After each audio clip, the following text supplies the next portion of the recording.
At 3 a.m., a blaze broke out on the Express Pearl, a container ship packed with 1,500 containers of assorted freight.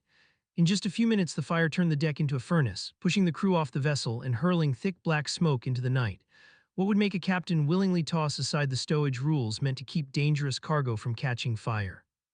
The camera trails a panicked crewman darting over slick decks, his boots slipping on oil-slicked steel, while alarms scream, overpowering the crackle of flames licking the hull. A shouted warning rings out, all hands to lifeboats, fire and hold 3. The Express Pearl was sailing from Colombo toward Shanghai, its manifest listing dozens of hazardous containers, chemicals, polymers, and a few lithium-ion batteries. The blaze started inside one of those containers, a spark that proper segregation and ventilation should have kept under control. Instead, it ran wild, feeding on poorly packed pallets in the absence of fire breaks. A close-up shows a charred container label, the red hazard symbol smothered in soot. The 24-person crew battled the inferno for more than an hour. 2 crew members got hurt, one badly, as the heat melted the steel bulkheads. When the vessel finally listed, the captain ordered abandonment and lifeboats slipped into a sea already blackened by smoke. The wind drifts the scent of burnt plastic over the water, reminding us the disaster isn't limited to the ship itself. By sunrise, the Express Pearl resembled a ghost ship drifting toward Sri Lanka's coast. Rescue crews showed up to a hull riddled with holes, a load of hazardous material poised to leak into the Indian Ocean. The incident sparked an international probe, yet the lingering question for responders was plain. Who decided to set the fire in motion? I've spent 10 years digging into the hidden costs of maritime shortcuts, oil rigs to container ships, and the Express Pearl story reads like a textbook of profit-driven negligence. The U.S. Coast Guard's final report concluded that poor stowage of hazardous materials directly fed the fire source. U.S. Coast Guard 2021 Investigation Report. The IMDG Code, the International Maritime Dangerous Goods Code, lays out mandatory steps for handling such cargo, from segregation and ventilation to container securing source. IMO hazardous materials. Still, the captain, a veteran earning a median salary of $84,560, the 2022 national median for ship captains, source, BLS ship and boat captains, opted to cut corners.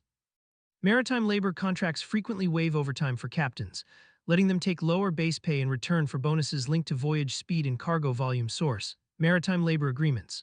The fallout went beyond lives lost or injured. From 2010 to 2019, the EPA logged 124 maritime chemical spills from containers, tallying $2.3 billion in cleanup costs, source, EPA Maritime Chemical Spill Report.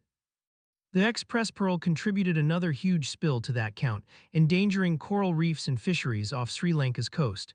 Satellite images reveal a dark slick fanning out from the wreck, the sea's surface broken by oily ripples. When the fire finally settled, the crew's ash-smudged, hollow-eyed faces said more than any report could.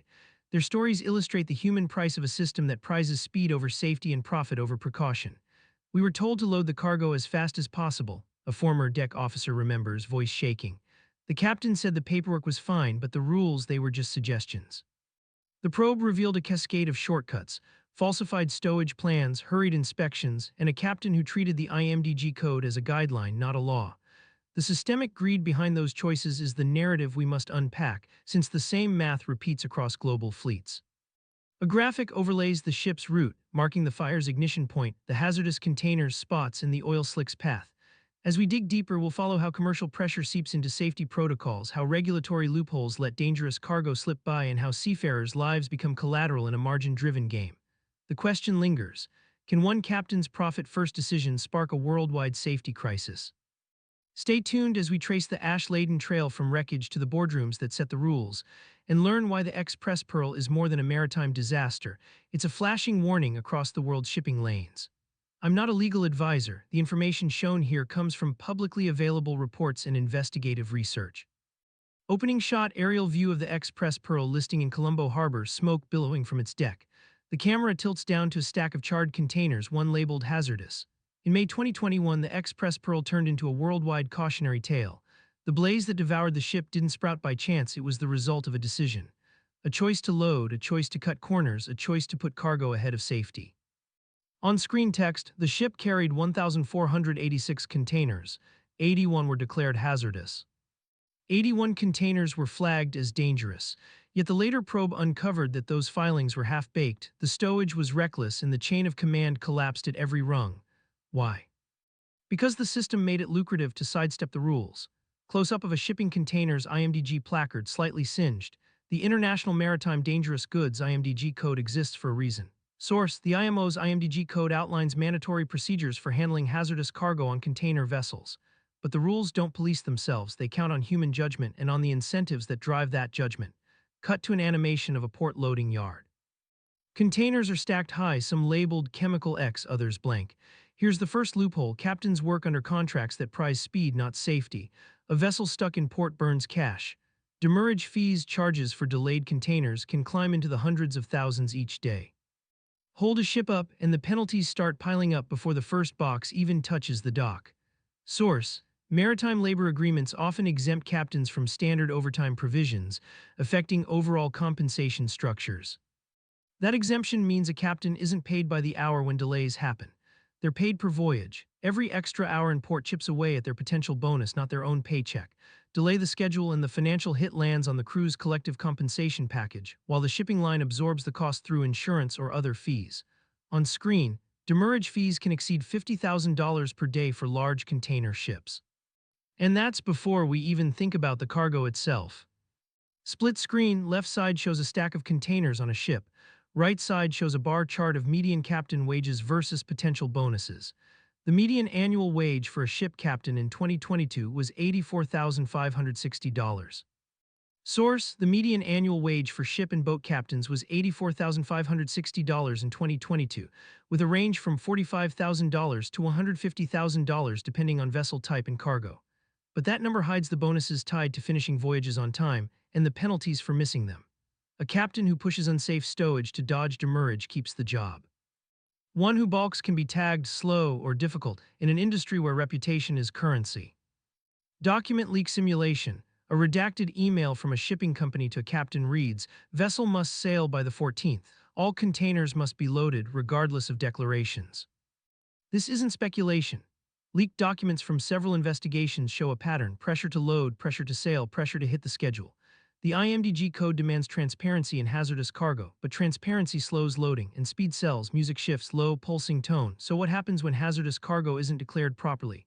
When containers labeled general cargo actually hide nitric acid, epoxy resin, or lithium-ion batteries. Animation of a chemical reaction inside a container, smoke escaping through improperly sealed doors. The answer is written in the data of every major spill. Source: between 2010 and 2019, the EPA recorded 124 maritime chemical spills involving containers, resulting in $2.3 billion in cleanup costs. That $2.3 billion doesn't count lost cargo, damaged ecosystems, or human lives. It's just the cleanup bill. And every dollar of that bill is a hidden subsidy for the shipping companies that cut corners. Because when a fire erupts, the cost lands on taxpayers, insurers, and the environment, not on the vessel operator's bottom line. Cut to a dockworker in safety gear handling a damaged container, looking at the camera. The Express Pearl investigation found that 25 containers of nitric acid were improperly stowed on deck, exposed to heat. Source: the investigation determined that inadequate stowage of hazardous materials contributed to the fire aboard the Express Pearl. The nitric acid container that failed was mislabeled entirely. The stowage plan ignored its hazard class. The IMDG code was breached, but the captain and crew weren't just breaking rules, they were reacting to incentives. On screen, captain's log entry leaked: pressure to sail high, all containers must go, no time for full checks. This wasn't isolated negligence, it was systemic permissiveness. A captain who obeyed every rule would have delayed the voyage, triggered demurrage, and risked being replaced. A captain who cut corners, he kept his job, kept his bonus, and kept the ship moving. Close-up of a broken IMDG seal on a container. Regulatory loopholes make this possible. The IMDG code is mandatory, but enforcement is reactive. Port state control inspections happen after the damage is done. By then, the cargo is already at sea, and the captain who loaded it, he's already on another vessel sailing toward the next port. Animation of a global shipping route map with red flags marking incidents where IMDG violations were later found. The system is rigged not in favor of safety, but in favor of velocity. And velocity only pays when no one is looking. Music fades to near silence. So who bears the cost? Not the captain, not the shipping company, not even the insurer fully. The cost is externalized onto ports, onto coastlines, onto communities, and onto future generations. And that's why the Express Pearl didn't have to burn. Final shot: the smoldering wreck of the Express Pearl at night reflected in the water, fade to black. The fire was preventable. The disaster wasn't an accident, it was a choice. And the next one could already be loading. That first audio file hit the streets like a live grenade, raw, unfiltered, and dropped straight into the public's lap. Some crew member had slipped a USB into a lawyer's briefcase weeks after the whole thing went up in flames. And oh boy, that voice, thin as a razor's edge, breathless like the guy was running while he talked, but every word landed like a hammer. Captain Singh ordered the containers to be stacked higher than the IMDG code permits, then told us to ignore the warning stickers. The courtroom went dead quiet when they played it, the prosecutor's fingers hovering over the playback button, the red light on that recorder blinking like a slow heartbeat. The witness, probably sweating bullets under that hot courtroom light, kept going. He knew the cargo was hazardous, but he counted the extra profit on the next voyage and pushed the load past safety limits. Meanwhile, the prosecution's forensic crew had already pulled up the official investigation. The U.S. Coast Guard's 2021 report didn't beat around the bush. It flat-out stated that inadequate stowage of hazardous materials contributed to the fire aboard the Express Pearl. Source: USCG 2021 report. Then the screen flipped to the IMDG code, and suddenly it was like staring into a neon sign. Mandatory procedures for handling hazardous cargo on container vessels. Source: IMO IMDG code. The contrast, brutal. The code screams for a max of 3 layers for Class 3 flammable liquids, but when they pulled the captain's log from the ship's bridge computer, there it was, a 4th tier added the night before departure. Not some accidental typo or misplaced decimal. A full-on override signed off by Singh himself. Back in court, the defense tried to spin it, leaning hard on those labor agreements that let captains slide on overtime. The captain's compensation structure left him under pressure to meet scheduled targets. Source: Maritime Labor Agreements. But the prosecutor shot back with cold, hard numbers from the Bureau of Labor Statistics. The median annual wage for ship and boat captains was $84,560 in 2022, with a range from $45,000 to $150,000 depending on vessel type and cargo. Source: BLS 2022. Those paychecks aren't chump change, but they sure as hell don't explain why a captain would gamble an entire ship for pocket change. That's where the whistleblower's testimony came in, painting a scene straight out of a thriller. Picture this: a shouting match on the bridge, Singh allegedly barking, "If we can squeeze one more container, the charter fee jumps enough to cover the overtime gap." The courtroom tension hit a boiling point when the forensic analyst threw up a fire spread timeline. The EPA's Maritime Chemical Spill Report didn't mince words. Between 2010 and 2019, they tallied 124 spills from containers, racking up $2.3 billion in cleanup costs. Source: EPA 2020 report. Those numbers hung over the Express Pearl case like a storm cloud, whispering to the jury that every shortcut in stowage rules comes with a price tag way heavier than a captain's salary. The analyst didn't hold back, zooming in on a heat map overlay where the fire sparked right where that overloaded stack sat. Case closed, or so the whistleblower claimed. The judge didn't even blink. Leaned forward, the whole room holding its breath as the prosecutor laid it all out. We have a chain of documented negligence, regulatory code, investigative findings, and a first-hand account that ties Captain Singh's profit-driven decision directly to the disaster. The camera pulled back to the courtroom's dark wooden panels, then cut to a forensics lab where that audio file was getting the full treatment. A text voice, steady and dry, narrated the process.